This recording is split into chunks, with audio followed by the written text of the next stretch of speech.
Okay, Beamer Merchant here again. You're looking at the back end out of a 98 BMW E36 M3. And that right there is the rear bumper. We're going to go ahead and do a do-it-yourself video on how to remove this rear bumper from your car. We'll show you the steps, the tools, and along the way we'll also show you how the bolts look and so forth. Let's get started. So open the hood here, get inside back here. Okay, and as you noticed, there are 2 bolts on this side here, driver side, rear, and 2 more passenger side, rear. Those bolt sizes are, okay, so those bolts are 13 millimeters. Now before you have access to these bolts, you're gonna have to remove this trim here. This trim goes from end to end, as you can see, and it's also held by pins. They look like this, and what you need to do is, for example, if the pin is located here, you need to go ahead and find a punch tool and punch the center pin inside, and once that's done, you can just go ahead and take a husky. I call this a husky. You can use a similar tool. Once that the pin has been pushed through, you can just go ahead and just lift it up with this here, and you're done. So you would do that removal process on these pins all around here. You can also go ahead and, there are 6 pins in total.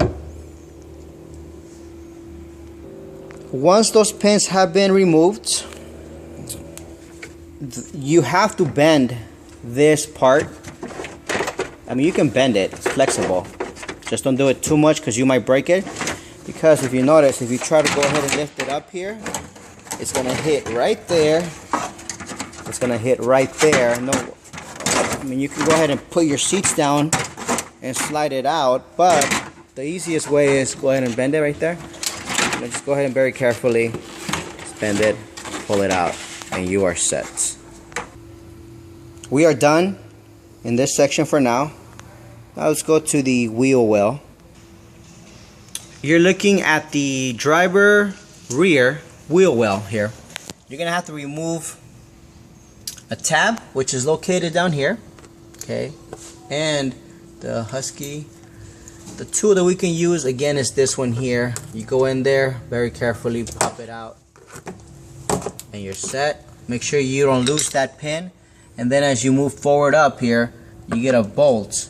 That bolt looks, we used an 8 millimeter small ratchet here. Take it off, and once you remove it, the bolt looks like this. Make sure you keep this bolt when you put it back on. See, because this one has a fine point at the end. So you do this process on this side, and you do it also on the passenger rear. As you can see, we've gone ahead and taken off the 8 millimeter here, and if I pull this back, you can see that that 8 millimeter attaches to the bumper right there. And then if you go down here, this tab also attaches to the bumper right there. Okay, so those have to be taken off. Once those bolts and pins have been taken off, you come to the center of the bumper. Well, before we move to the center of the bumper and start pulling, we have to take these 13 millimeter bolts off. I loosened this one already. Pretty simple, straightforward. You do that here as well, and then on the passenger side. Okay, went ahead and took these off. What I recommend is, as you're working with removing this bumper, or anytime you're working with screws, this is a metal pan, magnetic metal pan. It's always good to go ahead and keep it around, and so when you remove a bolt or screw, put it in there and it'll keep it safe. Okay, then we start to pull out. Go ahead and wiggle it. Hold it from the bottom as well, so you don't put all the pull from this side. At the same time, just go ahead and shimmy this side as well. See, if you got 2 people, that's even better. One person can do the passenger side, the other one can do the driver side. And now let's point something out. Don't start just yanking at it, because if you look at the center, the bottom, I want to say the diffuser area, this part here is being held right there by I believe that's a 10 millimeter plastic bolt. So you have the option. What we do is we very carefully first pull it out. We don't want to pull it too hard to avoid breaking that. But as you pull it out here more, what you want to do is you want to have basically enough access with your ratchet to remove this here. That's how we do it. Most people actually go ahead and go on underneath here, and there's, I believe, 8 millimeter bolts that they take off, but we're lazy, you know, we just like to do it quick, and that's how we do it. So either way, you know, it works.